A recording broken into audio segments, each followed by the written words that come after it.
नित्यानन्देश्वर परमशिवसमारम्भाम् नित्यानन्देश्वरि पराशक्तिमध्यमाम् अस्मदाचार्यपर्यन्ताम् वन्दे குருபரம்பராம்.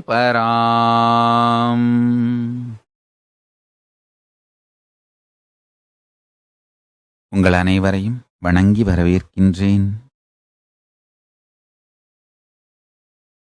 உலகம் முழுவதிலும் ஆதி சைவத்தை பற்றி அறிந்து கொள்வதற்காக அமர்ந்திருக்கும் அன்பர்கள், சீடர்கள், பக்தர்கள் அனைவரையும் வணங்கி வரவேற்கின்றேன்.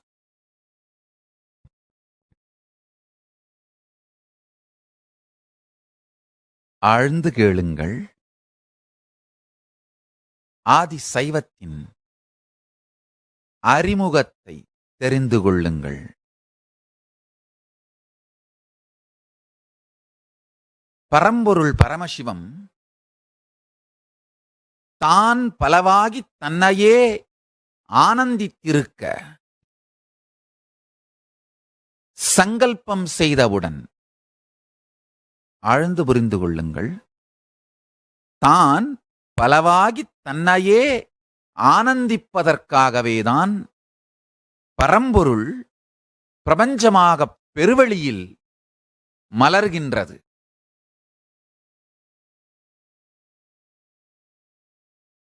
ஏன் இந்த பிரபஞ்சம், ஏன் இந்த உயிர் இயக்கம், ஏன் இந்த மொத்த விளையாட்டும் என்கின்ற கேள்விகளுக்கான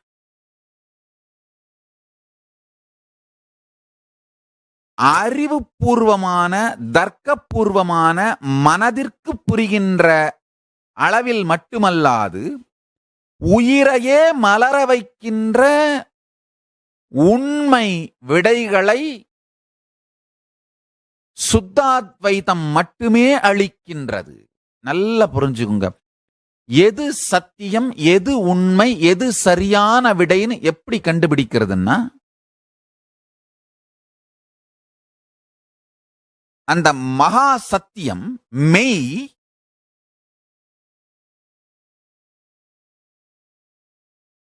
சாஸ்திர பிரமாணம், வேதங்கள், ஆகமங்களில் மிகத் தெளிவாக சொல்லப்பட்டிருக்க வேண்டும்.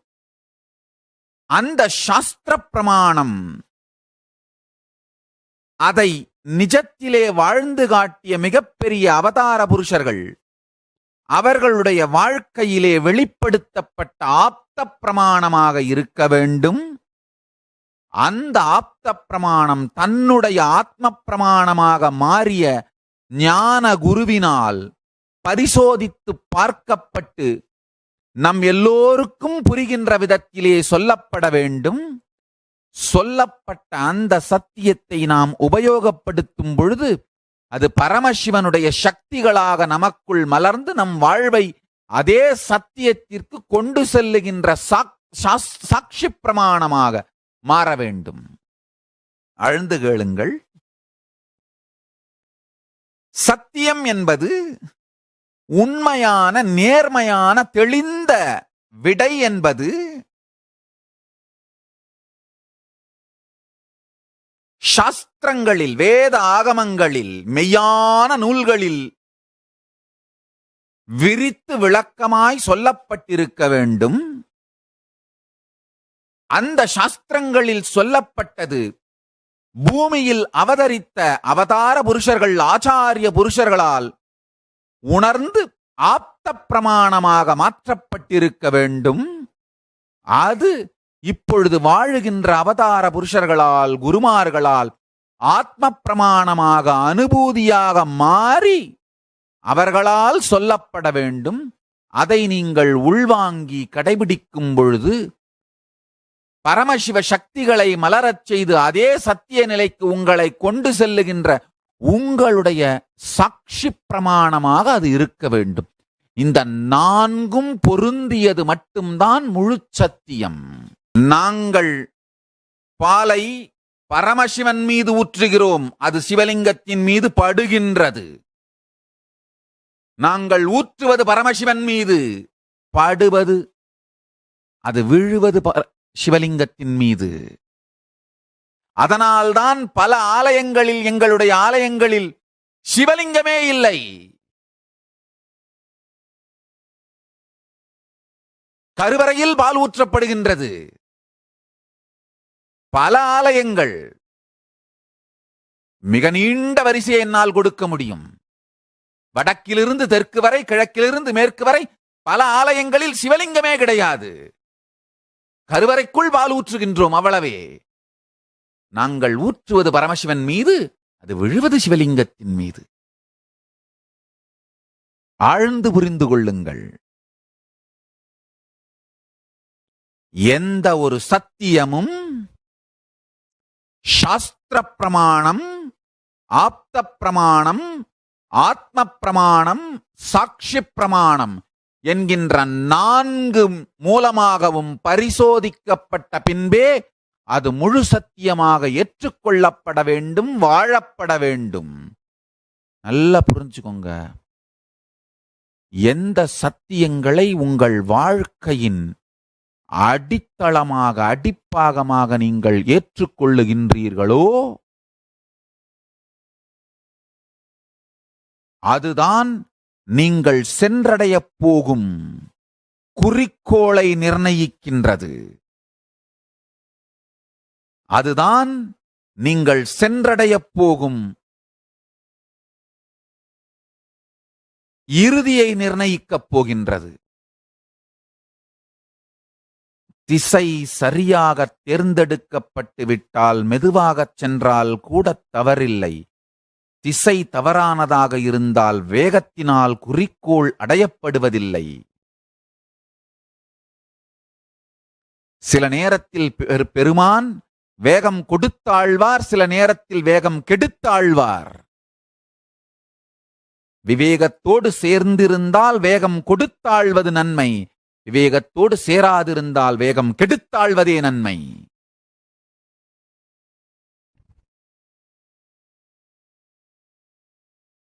சுந்தரமூர்த்தி நாயனாருக்கு, தம்பிரான் தோழருக்கு திருமணத்தை கெடுத்தார். அதே தம்பிரான் தோழருக்கு பெண் வேண்டி பெண்ணிடம் வெறுங்காலோடு திருவாரூரில் தூது செல்லுகின்றார். ஏனென்றால் அவருக்கு தெரியும் எங்கு திருமணத்தை நிறுத்த வேண்டும், எங்கு தானே தூது செல்ல வேண்டும். சில நேரத்தில் வேகம் கெடுத்து, சில நேரத்தில் வேகம் கொடுத்து, திசை சரியானதாக இருந்தால் நீங்கள் எந்த சத்தியங்களை உங்கள் வாழ்வின் அடிப்படை என்று முடிவெடுக்கின்றீர்களோ அந்த சத்தியம் முழுமையான சத்தியமாக இருப்பது மிக மிக மிக அவசியம்.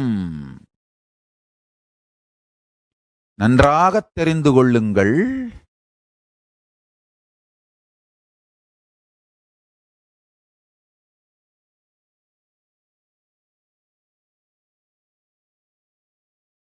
யார் வேண்டுமானாலும் தன்னுடைய அனுபூதி என்கின்ற பெயரால் எதைச் சொன்னாலும் ஏற்றுக்கொண்டு வாழ்க்கையை நாசமாக்காதீர்கள்.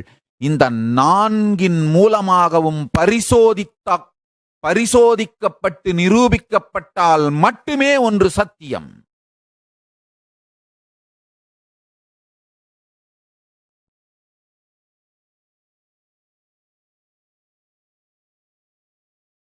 தங்கத்தை உரைத்துப் பார்க்கும் உரைகள் போலே சத்தியத்தை உரைத்துப் பார்க்கும் உரைகள் சாஸ்திர பிரமாணம், ஆப்த பிரமாணம், ஆத்ம பிரமாணம், சாட்சி பிரமாணம் என்கின்ற 4 நிரூபிக்கப்பட்டிருக்க வேண்டும். எந்த சத்தியமும் வேத ஆகமங்களில் தெளிவாக சொல்லப்பட்டிருக்க வேண்டும். அவை காலம் காலமாக பூமியில் வந்த ஆச்சாரிய புருஷர்கள், அவதார புருஷர்கள், தென்னாட்டிலே நாம் ஆச்சாரிய புருஷர்கள் என்று வழிபடுவோம். வடநாட்டிலே அவதார புருஷர்கள் என்று வழிபடுவார்கள்.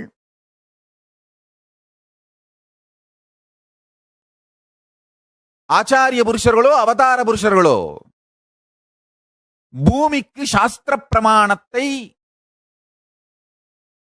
நிஜமாக்கி காட்டுவதற்காக வந்து தன்னுடைய வாழ்க்கையிலே அதை வாழ்ந்து காட்டி நிஜமாக்கி காட்டிய ஆச்சாரிய அவதார புருஷர்கள், ஆப்தர்கள், அவர்களுடைய வாழ்விலும் வாக்கிலும் பிரமாணமாக அது சொல்லப்பட்டிருக்க வேண்டும்.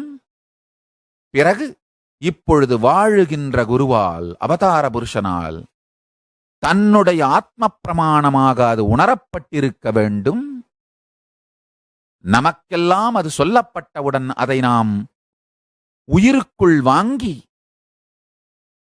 மலரச் செய்யும் பொழுது அதே மெய்மை நிலைக்கு அது நம்மை எடுத்துச் செல்லுகின்ற சக்தி உடையதாக சாட்சி பிரமாணமாக மாற வேண்டும். இந்த 4 உரைகளாலும் உரைத்து சத்தியம் என்று நிரூபிக்கப்பட்டவைகளை மட்டும் உங்கள் வாழ்க்கையின் பாகமாக மாற்றிக்கொள்ளுங்கள். மற்ற எல்லாம் அபாயம்.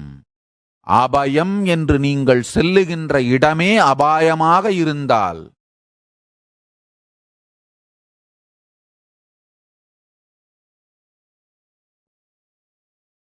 கொதிக்கிறதுக்கு பயந்து எரியறதுல விழுந்த மாதிரி, கொதிக்கிற எண்ணெய் சட்டிக்கு பயந்து எரியற நெருப்புக்குள்ள விழுற மாதிரி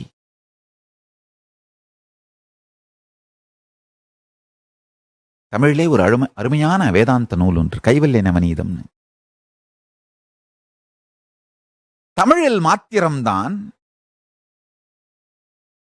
அருமையான மிக உயர்ந்த சித்தாந்த சாஸ்திரங்களும் வேதாந்த சாஸ்திரங்களும் சுத்த அத்வைத பரமசிவாத்வைத சத்தியத்தையே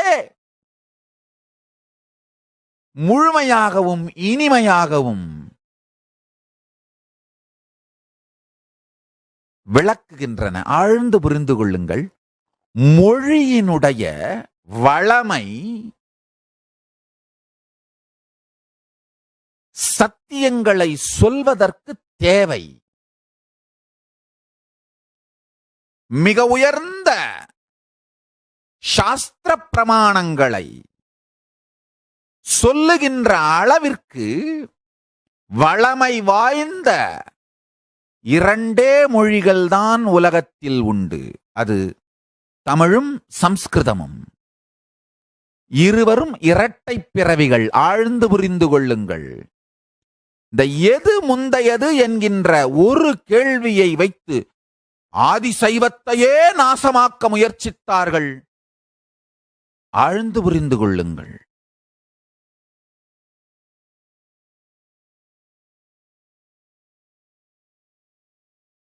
தமிழும் சம்ஸ்கிருதமும் இரட்டை பிறவிகள்.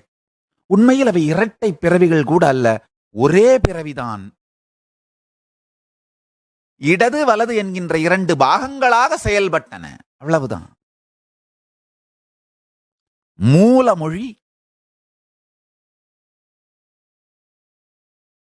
பெருமான் திருக்கையிலையில் இருந்து பொழிந்த மொழி ஆதி மூலமான தமிழி என்று சொல்லப்படுகின்ற பிராகிருதம்.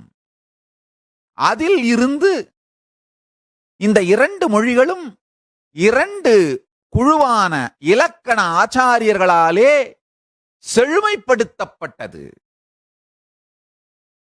பாணினி பதஞ்சலி என்று ஒரு ஆச்சாரியர்கள் குழுவும்,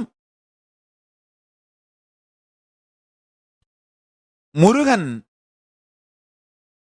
அகத்தியன், தொல்காப்பியர் என்று ஒரு ஆச்சாரியர்கள் குழுவும், 2 குழுக்களும் இறையனார் எழுப்பிய உடுக்கை ஒலியிலிருந்து செழுமை பொங்கிட சாஸ்திர பிரமாண சத்தியங்களை உயிர்களுக்கெல்லாம் உரைத்து மலர வைத்திட அருமையாய் சமைத்து வைத்த மொழிகளே சம்ஸ்கிருதமும் தமிழும்.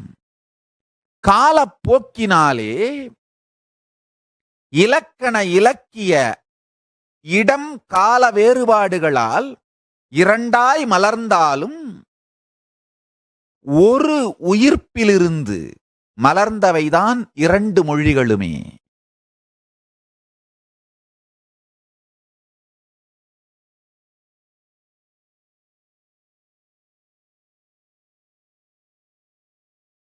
இரண்டையும் அழிக்க நினைப்பவர்கள்தான் இரண்டில் எது உயர்ந்தது என்கின்ற கேள்வியையே எழுப்புகிறார்கள். படுபாவிகள். தமிழ் உயர்ந்ததா சம்ஸ்கிருதம் உயர்ந்ததா என்கின்ற கேள்வியை எழுப்பி அந்த குழப்பத்தை மக்களுக்குள் உண்டாக்கி இரண்டையும் அழிக்க முயற்சிப்பவர்கள். அந்த இரண்டினாலும் சொல்லப்பட்ட சம்ஸ்கிருதியான ஆதி சைவத்தின் மீது நடத்தப்படும் தாக்குதல் தான் இந்த இரண்டு மொழிகளில் எது உயர்ந்தது என்கின்ற விதண்டாவாத தேவையில்லாத பிரச்சனை.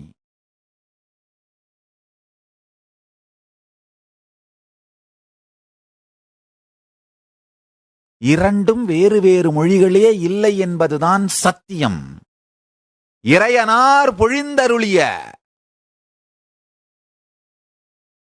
மூல சூத்திரம், அதற்கு பாணினியும் அகத்தியனும் வகுத்து வைத்த இலக்கணம்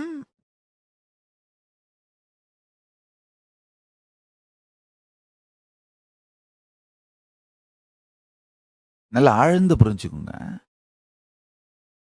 ஒரு வார்த்தை உங்களுடைய காதில் விழும் பொழுது சில மூளைகள்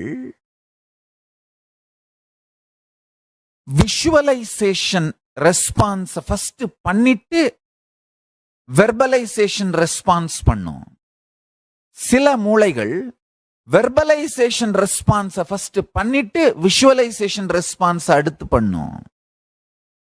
பசு என்கின்ற வார்த்தையை கேட்டவுடன் சில மூளைகள் 4 கால் 1 வால் தலையோடு இருக்கின்ற அந்த உருவகப்படுத்துவதை முதலில் புரிந்து கொண்டு பிறகு அந்த பசு என்கின்ற வார்த்தையை ப்ராசஸ் பண்ண துவங்கி பசு ஏன் எதற்கு காரணத்திற்காக இந்த வார்த்தை எங்கு சொல்லப்படுகிறதுன்ற அந்த லாஜிக்கல் ப்ராசஸிங் அதுக்கு அடுத்து பண்ணும்.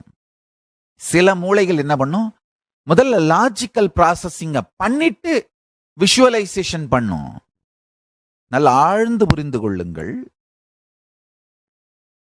எடுத்த உடனே விஷுவலைசேஷன் பண்ணிட்டு இன்ஃபர்மேஷன் ப்ராசஸ் பண்ற மனங்கள் மிகுந்த பொறுமையோடு சாந்தத்தோடு இருக்கும். சாந்தத்தை அடிப்படையாய் வைத்து இயங்கும். முதல்ல இன்ஃபர்மேஷன் ப்ராசஸிங் பண்ணிட்டு அப்புறமா விஷுவலைசேஷன் ப்ராசஸ் பண்ற மனங்கள் சக்தி மிகுந்தவையாக இருக்கும், சக்தி வெளிப்பாடுடையவைகளாக இருக்கும். சக்தியாக இருந்தாலும் சாந்தமாக இருந்தாலும் இரண்டுமே தவறில்லை. இரண்டையும் கடந்து மூலமான, இரண்டிற்கும் மூலமான ஆனந்தத்திலேயே நிலை பெற்று இருப்பவன் இரண்டு நிலைகளையும் கடந்து நாதம் பிந்து. நன்றாக புரிந்து கொள்ளுங்கள். முதல்ல விஷுவலைசேஷன் ப்ராசஸ் பண்ணிட்டு வெர்பலைசேஷனுக்குள்ள போற மனத்தை பிந்துன்னு சொல்றோம். முதல்ல வெர்பலைசேஷன் ப்ராசஸ் பண்ணிட்டு விஷுவலைசேஷனுக்குள்ள போற மனத்தை நாதம்னு சொல்றோம். இந்த நாத கலை பிந்து கலை இரண்டு நிலையிலும் செயல்படுகின்ற இரண்டு மனங்களினுடைய வசதிக்காகத்தான் இந்த இரண்டு இலக்கண முறைகளும் அகத்தியன் தலைமையில் ஒரு ஆச்சாரியர்கள் குழுவும் பாணினி தலைமையில் ஒரு ஆச்சாரியர்கள் குழுவும் செயல்பட்டு இரண்டு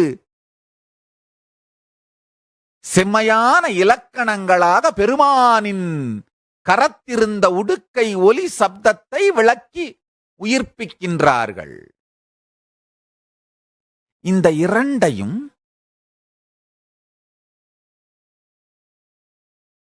ஒரு இலக்கணத் தொகுப்பினை ஆதிசைவ சிவாச்சாரியார்களும், ஒரு இலக்கணத் தொகுப்பினை ஆதிசைவ வேளாளர்களும் தங்களுடைய வாழ்க்கையின் பொறுப்பாக ஏற்றுக்கொண்டு உலகத்திற்கு கொண்டு சென்று சேர்த்தார்கள்.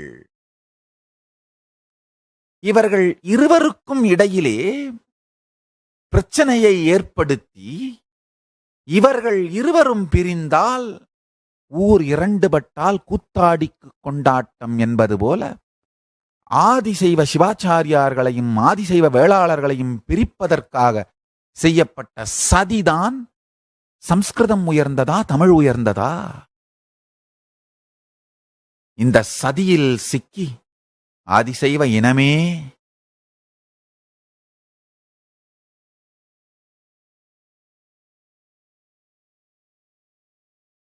உன் மீது நிகழ்த்தப்பட்ட மிகப்பெரிய தாக்குதல் இந்த தமிழ் உயர்ந்ததா சம்ஸ்கிருதம் உயர்ந்ததா என்கின்ற விதண்டாவாதமான தேவையில்லாத கேள்வி. இரண்டும் பெருமானுடைய திருக்கரத்தில் மலர்ந்தருளும் உடுக்கையிலிருந்து எழும்பியது. நம்முடைய உள்ளாழ்ந்த மனத்திலே நாதகலை நட்டு இயங்கும் மனம், பிந்துகலை நட்டு இயங்கும் மனம் என்று இரண்டு விதமான இயக்க மனங்களுக்கு இயல்பாக இனிமையாக இயங்குவதற்காகவே இந்த இரண்டு பிரிவுகளாய் மொழிகள் உயிர்த்தெழுந்தன. இரண்டையும் உள்வாங்கி இரண்டின் மூலத்தையும் சிந்தித்து தியானித்தவர்களுக்கே புரியும்.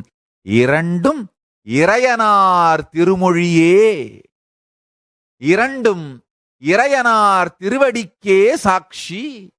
இறையனார் மாட்சிக்கு சாட்சி சொல்லவே இரண்டுமே மலர்ந்தருளின.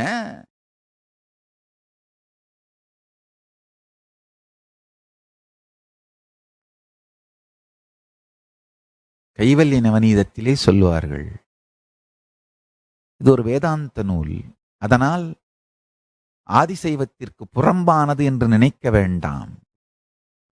ஆதிசைவம் பெருமான் திருக்கையிலையிலிருந்து உலகத்திற்கு தந்த எல்லா சத்தியங்களின் தொகுப்பு.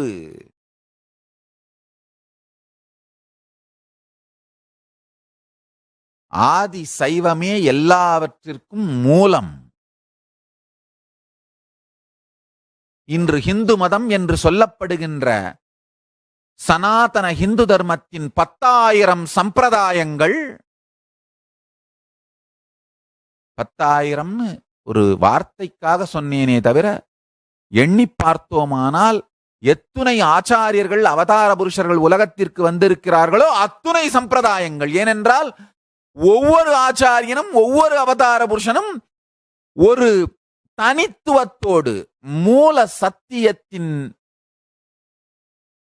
உண்மை மாறாது, திரிபு அடையாது, தன் தனித்துவமான இனிமையை சேர்த்து உலகத்திற்கு சமைத்தளித்திருக்கிறார்கள். உணவு விஷமாகின்ற அளவிற்கு வேறுபடுவது கிடையாது. சுவை மாத்திரம் தனக்கென்று ஒரு தனிச்சுவை இருக்கின்ற எல்லோருமே இனிமையான சமையல்காரர்கள். அந்த உணவு பார்த்தீங்கன்னா உடம்புக்கு கெடுதி வராத அளவில், ஆனால் தன்னுடைய சுவை கைப்பக்குவம் இருக்கின்ற எல்லா சமையற்காரர்களும் எவ்வாறு சிறந்த சமையல் கலைஞர்களோ, உணவு விஷமாயிருக்காது, உடம்புக்கு நல்லது, அந்த ஒரே ஒரு இலக்கணம் மாறாது.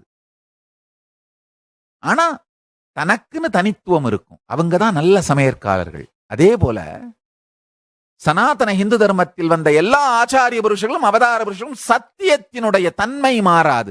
மனிதனுக்கு அது முக்தியை அளிக்கும், அதுல மாறவே மாறாது. ஆனா தன்னுடைய தனித்துவம் இருந்தே தீரும். அது மாதிரி மட்டும்தான் எல்லா ஆச்சாரியர்களும் அவதார புருஷர்களும் சனாதன இந்து தர்மத்தை விளக்கி இருக்கிறார்கள். இது சனாதன இந்து தர்மத்தின் தனிச்சிறப்பு. எத்துணை ஆச்சாரியர்களோ அத்துணை வழிகள், எத்துணை அவதார புருஷர்களோ அத்துணை வழிகள். இந்த 10,000 சம்பிரதாயங்கள் லட்சம்னு கூட சொல்லலாம். லட்சக்கணக்கான இந்து மதத்தின் சம்பிரதாயங்களுக்கும் ஆதி சைவமே. வேத ஆகமங்களில்தான் இந்த 10,000 சம்பிரதாயங்களுமே 10,000 சம்பிரதாயங்களும் உயிர் கொள்ளுகின்றன, நிலை கொள்ளுகின்றன. ஸ்தாவரமும் ஜங்கமமும் பூமியின் மீது நிலை கொள்வது போலே இந்த 10,000 சம்பிரதாயங்களும் லட்சம் சம்பிரதாயங்களும் லட்சோப லட்சம் சம்பிரதாயங்களும் வேத ஆகமங்களிலேயே நிலை கொள்ளுகின்றன. அதனால் ஆதி சைவர்கள் எந்த சம்பிரதாயமும் தனக்கு புறமானது என்று புறந்தள்ளக் கூடாது. தாய் எவ்வாறு தவறே செய்தாலும் தன் மகனை புறந்தள்ளாது அவனை திருத்துகின்றாளோ, அவன் செய்வதை ஏற்றுக்கொள்ள வேண்டிய அவசியமல்ல. ஆனால் அவனை டிசோன் பண்ணக்கூடாது. அப்பா நீ செய்யறது தப்பா, நீ என் பையன் தான், என் பையங்கிறதுல கேள்வி கேட்க முடியாது, அதை மாற்ற முடியாது. நீ செய்யறது தவறு, சரி பண்ணிக்கோ அப்படின்னு வேணா சொல்லலாமே தவிர டிசோன் பண்ணுகின்ற வரலாற்று பிழையை செய்யக்கூடாது. பௌத்தம் சமணம் உட்பட எல்லா சம்பிரதாயங்களும் ஆதி சைவத்தை மூலமாக கொண்டே உயிர்த்திருக்கின்றன. அவர்களுடைய கருத்துக்கள் சிலது மாறியிருக்கலாம், திரிந்திருக்கலாம். திரிபினால் அவர்கள் சென்ற எல்லை சற்று அளவுக்கு தாண்டி இருந்திருக்கலாம். அவைகளை சொல்வதற்கு நமக்கு உரிமை உண்டு. எந்த இடத்திலே அவர்கள் இந்த 4 உரைகள் சாஸ்திர பிரமாணம், ஆப்த பிரமாணம், ஆத்ம பிரமாணம், சாட்சி பிரமாணம் என்கின்ற உரைகள் 4னாலும் உரைத்து பார்த்து எங்கு அது தங்கம், எங்கு அது தாமிரம், எங்கு அது குறை என்று சொல்வதற்கு ஆதிசைவர்களுக்கு உரிமை உண்டு. ஆனால் யாரையும் நீங்கள் எங்களுடைய மகன்கள், எங்களுடைய பிள்ளைகள் அல்ல என்று சொல்வதற்கு ஆதிசைவர்களுக்கு உரிமை இல்லை. ஆதி சைவம் அத்துணைக்கும் ஆதி.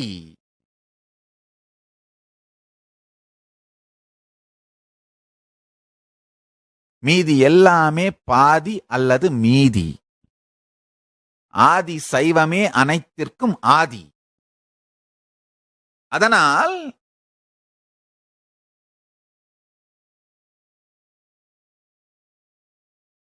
வேதாந்தமோ சாங்கியமோ சாக்கியமோ ஜைனமோ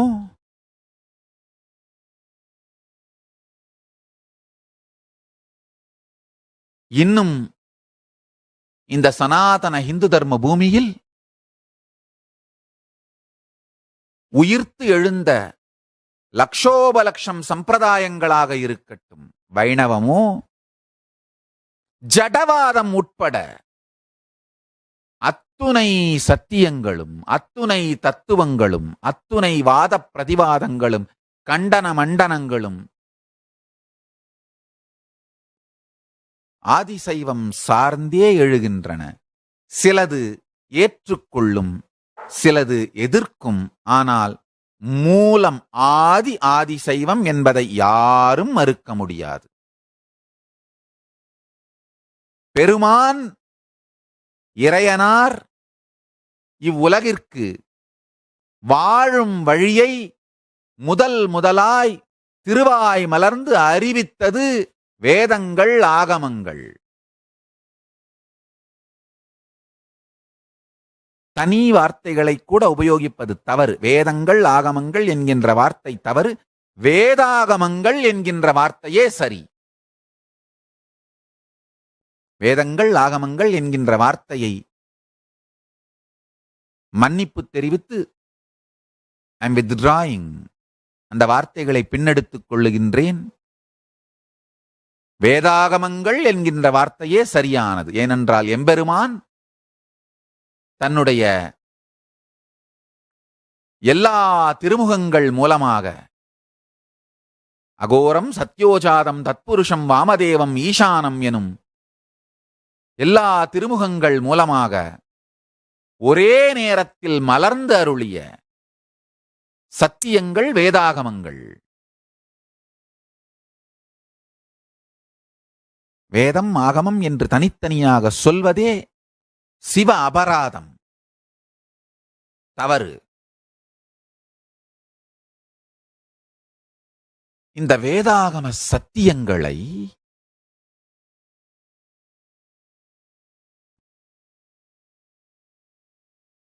ஆழ்ந்து பார்த்தோமானால் இன்றைக்கு சம்ஸ்கிருத மொழி எந்த அளவுக்கு வேதங்களும் ஆகமங்களும் சொல்லப்பட்டிருக்கின்ற சம்ஸ்கிருதத்திலிருந்து தூரமாக இருக்கின்றதோ அதே அளவு தூரம்தான் தமிழும் வேதாகமங்கள் சொல்லப்பட்டிருக்கின்ற தமிழில் இந்த மூலமான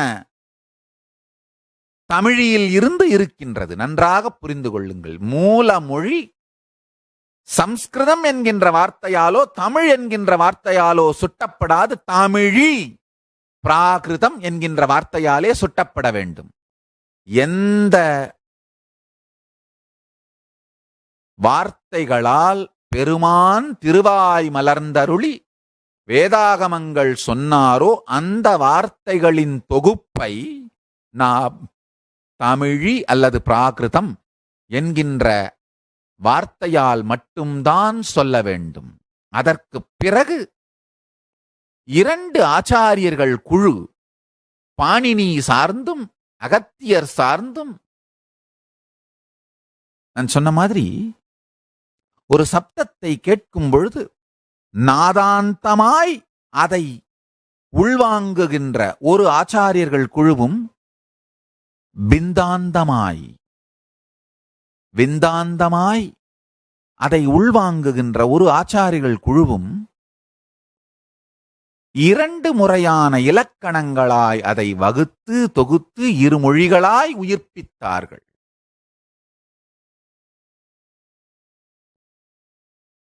ஆதிசைவத்தை சுற்றிச் சூழ்ந்திருக்கும் தேவையில்லாத சில வாத விவாதங்களிலிருந்து நாம் நம்மை விடுபடுத்திக் கொண்டால்தான் மூல சத்தியத்தை உள்வாங்க முடியும். கைவல்ய நவநீதத்தை பற்றி சொல்லிக் கொண்டிருந்தேன். ஒரு வார்த்தை, ஆனவி மனைவி மக்கள் அர்த்த வீடனைக்கண் மூன்றும் காணவர் வலையில் பட்டு கைதப்பி ஓடுமான் போல் போனவன் வெறுங்கையோடே போகாத வண்ணஞ்சென்று ஞான சத்குருவைக் கண்டு நன்றாக வணங்கினானேன். வேடன் கையிலே சிக்கிய, வேடன் பொறியிலே சிக்கிய மான் ஒருவேளை பொறியிலிருந்து தன்னை விடுவித்துக் கொள்ளுமானால் என்ன வேகத்தோடு தப்பி ஓடுமோ அந்த வேகத்தோடு இந்த சம்சார பந்தத்தில் சிக்கி ஏதோ ஒரு காரணத்தால் தவறி தப்பியவன் ஓடிச் சென்று ஞான சத்குருவைக் கண்டு அடைந்து சத்தியங்களை உள்வாங்கி முக்தி நிலை அடைய வேண்டும். அது மாதிரி நீங்கள் கொதிக்கிறத விட்டு ஓடும் பொழுது எரியறதுக்குள்ள விழுந்துராம இருக்கணும்னா நீங்கள் அடைந்த ஞான சத்குருநாதன் உங்களுக்கு சொல்லுகின்ற சத்தியங்களை இந்த 4 உரைகளாலும் உரைத்து பார்த்து விட வேண்டும். அந்த சத்தியங்கள் ஆகமமான வேதாகமங்களில் சாஸ்திர பிரமாணமாக சொல்லப்பட்டிருக்க வேண்டும். அதை உலகத்திற்கு சொல்லிய அவதார புருஷர்கள், ஆச்சாரிய புருஷர்கள், நமக்கு முந்தி வந்தவர்கள், முந்தைய சன்னிதானங்கள், முந்தைய ஜெகத்குருமார்கள், முந்தைய ஆச்சாரிய புருஷர்கள், அவதார புருஷர்கள் ஆப்த பிரமாணமாக அதை வாழ்ந்து உலகத்திற்கு சொல்லியிருக்க வேண்டும்.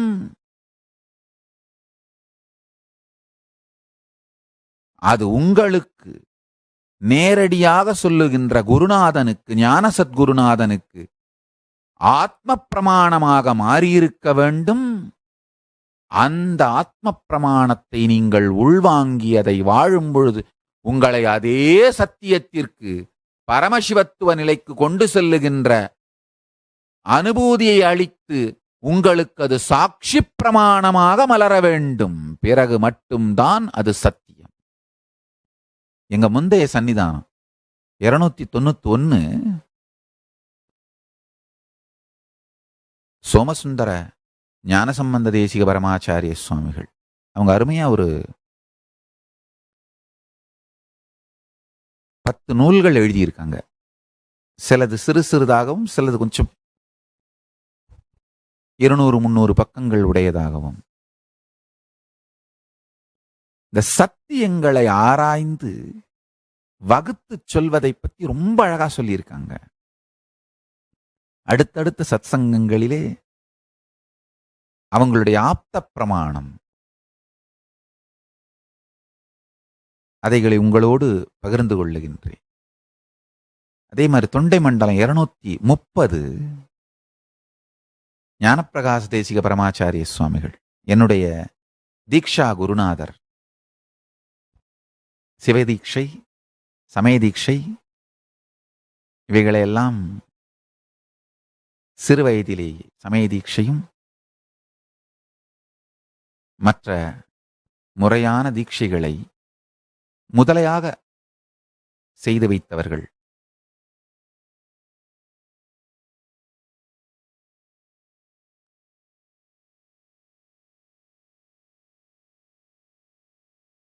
அவர்களிடமிருந்து நான் கேட்ட, செவி வழியாய் கேட்ட அவர்களுடைய ஆப்த பிரமாணம் எங்க பெரிய சன்னிதானம், முந்தைய சன்னிதானம் 291 ஸ்ரீ சோமசுந்தர ஞானசம்பந்த தேசிக பரமாச்சாரிய சுவாமிகள் அனுபூதிவான், தானே அனுபூதி அடைந்து சைவத்திற்கு ஒரு மிகப்பெரிய மறுமலர்ச்சியை செய்வதற்காக அந்த காலகட்டத்திலே அவர்கள் அருளாட்சி செய்து வந்த காலகட்டத்திலே சைவத்தின் மீது மிகப்பெரிய தாக்குதல் நடந்து கொண்டிருந்த காலம்.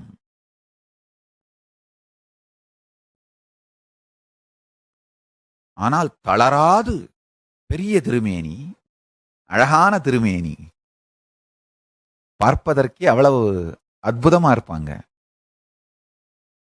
தளராது அந்த பெரிய திருமேனியை தூக்கிக் கொண்டு ஊர் ஊராகச் சென்று சைவம் பரப்பும் பெருந்திருப்பணி அந்த காலகட்டத்திலே செய்திருக்கிறார்கள். நூல்களை வடித்திருக்கிறார்கள்.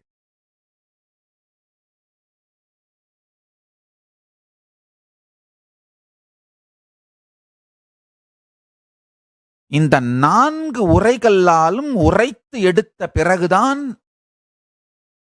சத்தியத்தை நாம் நம்முடைய வாழ்க்கைக்கான வழியாக மாற்றிக்கொள்ள வேண்டும். ஆதியிலே பரமசிவ பரம்பொருள் தானே தன்னை அனுபவிப்பதற்காக பலவாக மலர்ந்தருளி பிரபஞ்சமாய் வெளிப்பட்டு கோள் மண்டலங்கள், கோள்கள் என்று பலவாய் தன்னைத்தானே கொண்டாடி தன்மயானந்தத்தில் இருக்க பூமியிலே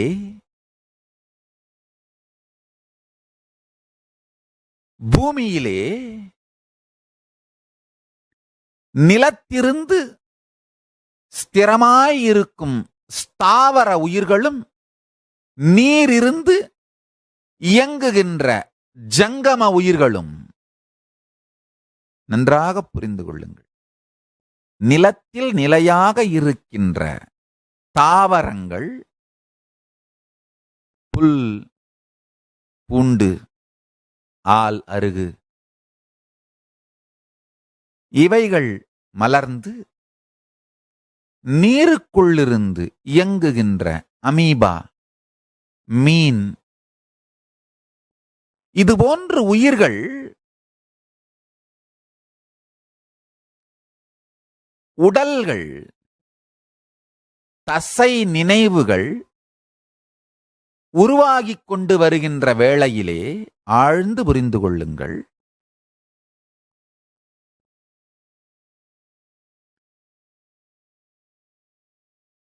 மசில் மெமரிஸ் அது மட்டும்தான் உருவாகி வந்துட்டு இருந்தது. அது மெதுமெதுவா வளர்ச்சி அடைந்து பயோமெமரி லெவலுக்கு மாற ஆரம்பிச்சது. நல்லா புரிஞ்சுக்குங்க. வேத ஆகமங்களை சார்ந்து சாஸ்திர பிரமாணம், ஆப்த பிரமாணம், ஆத்ம பிரமாணம் உங்களுக்குள் சாட்சி பிரமாணமாக மாறக்கூடிய மெய்மை ஆதிசைவத்தை சார்ந்து இன்டெகிரிட்டி மாறாம, ஆதிசைவத்துக்கு நேர்மை மாறாது பிரபஞ்சத்தின் உண்மைகளை, சத்தியங்களை உங்களுக்கு சொல்லிக் கொண்டிருக்கிறேன். ஆழ்ந்து கேளுங்கள். பல மிகப்பெரிய பிரபஞ்சத்தின் ரகசியம் சார்ந்த கேள்விகளான டார்வினோட பரிமாண கொள்கை உண்மையா? டார்வின் சொல்ற பரிணாம கொள்கை உண்மையா? இல்ல இந்து மதம் சொல்லுகின்ற மனிதன் இறைவனிலிருந்து இறங்கி வந்தான் என்பது உண்மையான்ற இந்த எல்லா விதமான கேள்விகளுக்குமான விடை இந்த சத்தியத்தில் இருக்கின்றது. ஆழ்ந்து புரிந்து கொள்ளுங்கள். சூரியனுடைய தாக்கம் நிலத்தின் மீது விதைகளாக மலர்ந்து தாவரங்கள் உருவாக, சந்திரனின் தாக்கம் நீரின் மீது, கடலின் மீது விழுந்து மீன்கள் எனும் இயங்கும் உயிர்களாக மலர நன்றாக புரிந்து கொள்ளுங்கள். நிலம் சார்ந்த தாவரங்களும் நீர் சார்ந்த உயிர்களும் மலர்ந்து கொண்டே வரும் பொழுது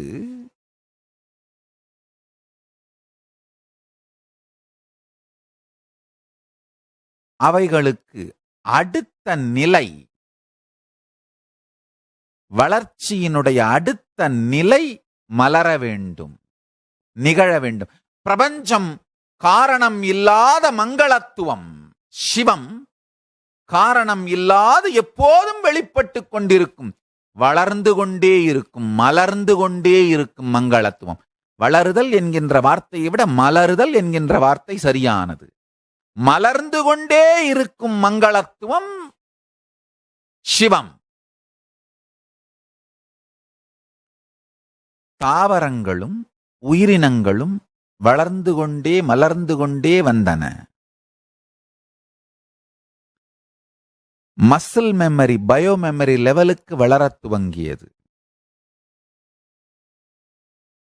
அமீபாவிலிருந்து மீன் வரை, பிறகு மீனில் இருந்து குரங்கு வரை. நல்லா புரிஞ்சுங்க. அமீபாவிலிருந்து மீன் வரை உடல் வளர்ச்சி வெறும் மசில் மெமரி மட்டும்தான்.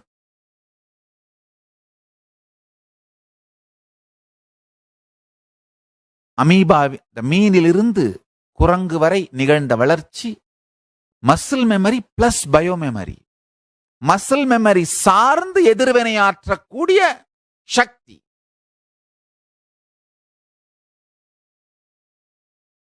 தனித்துவமான எதிர்வினையாற்றக்கூடிய சக்தி இவைகள் எதற்கும் கிடையாது.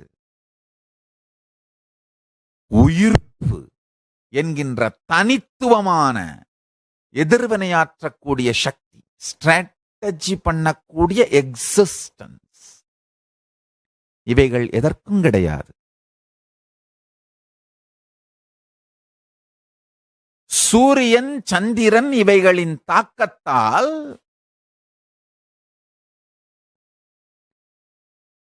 தாவரங்களும் ஜங்கமங்களும் வளர்ந்து பூமி முழுவதும்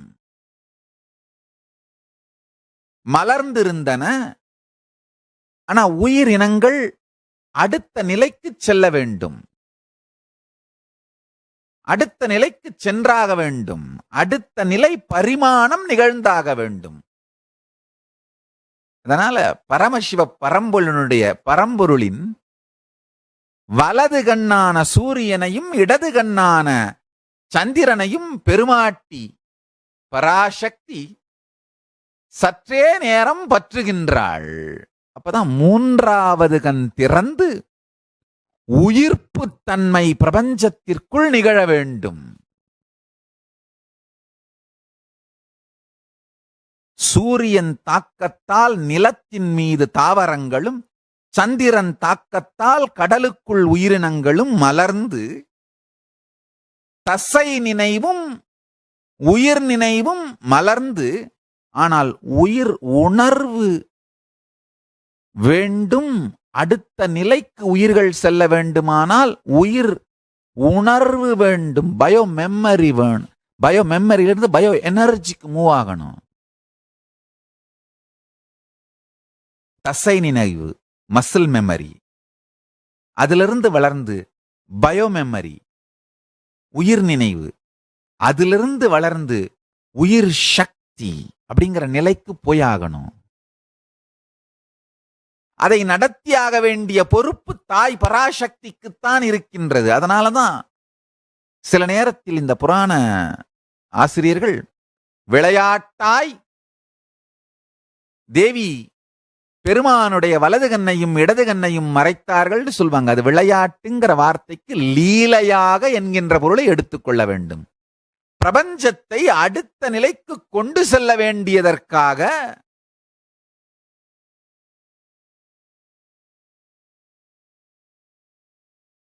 தசை நினைவு, உயிர் நினைவு இவைகள் மலர்ந்து விட்டது. ஆனால் உயிர் சக்தி மலர வேண்டும். அதாவது அமீபாவிலிருந்து, ஒரு செல் அமீபாவிலிருந்து மீன், மீனில் இருந்து ஆமை, ஆமையிலிருந்து பன்றி, பன்றியிலிருந்து நரசிம்ஹம், நரசிங்கத்திலிருந்து வாமனம் குள்ள மனிதன். இவ்வாறு இந்த பரிணாமங்கள் நடந்து வந்தது உண்மை. அடுத்த பிரேக் த்ரூ நடந்தாகணும். அது ரொம்ப பெரிய பிரேக் த்ரூ.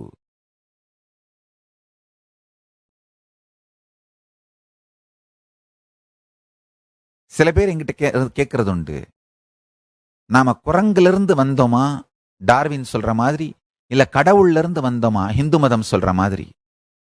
நன்றாக புரிந்து கொள்ளுங்கள். குரங்கில் இருந்து வந்த பயோ மெமரியும், பெருமான் பரமசிவ பரம்பொருளிடமிருந்து வந்த பயோ எனர்ஜியும், பெருமானிடம் இருந்து வந்த உயிர்ப்பு தன்மையும், குரங்கினிடமிருந்து மேம்பட்டு வந்த உடற்புத்தன்மையும் இணைந்த சிச்சட கிரந்திதான் மனிதன். அந்த உயிர்ப்பு தன்மை மூன்றாவது கண்ணில் இருந்து உலகத்தின் மீது பட வேண்டும். அப்ப ஒரே வழி, சூரியனையும் சந்திரனையும் சற்றே நேரம் திசை மாற்ற வேண்டும். அதை செய்வதைத்தான் பெருமாட்டி செய்தாள். நல்லா தெரிஞ்சுக்குங்க. உங்களுடைய 2 கண்ணையும் மேல பொருத்தனீங்கன்னா 3வது கண் திறந்துரும். அதைத்தான் மிக அழகாக பெருமாட்டி விளக்குகின்றாள். விளையாட்டாக, லீலையாக பெருமானுடைய சூரியன் சந்திரனான 2 கண்களையும் பற்றுகின்றாள் தாயார் பராசக்தி. பரமேஸ்வரி 2 கண்களையும் பற்றிட பெருமான் 3வது கண் மலர்ந்து உயிர்ப்பு பிரபஞ்சத்தின் மீது விழுந்து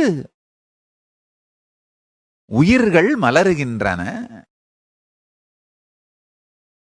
மலர்ந்த உயிரை மனித இனமாக மலர்த்திட தானே காஞ்சிபுரத்திற்கு வருகின்றாள். சில பேர் கதை எழுதும் பொழுது பெருமாட்டி பெருமானுடைய திருக்கண்களை பற்றியதனால் உலகம்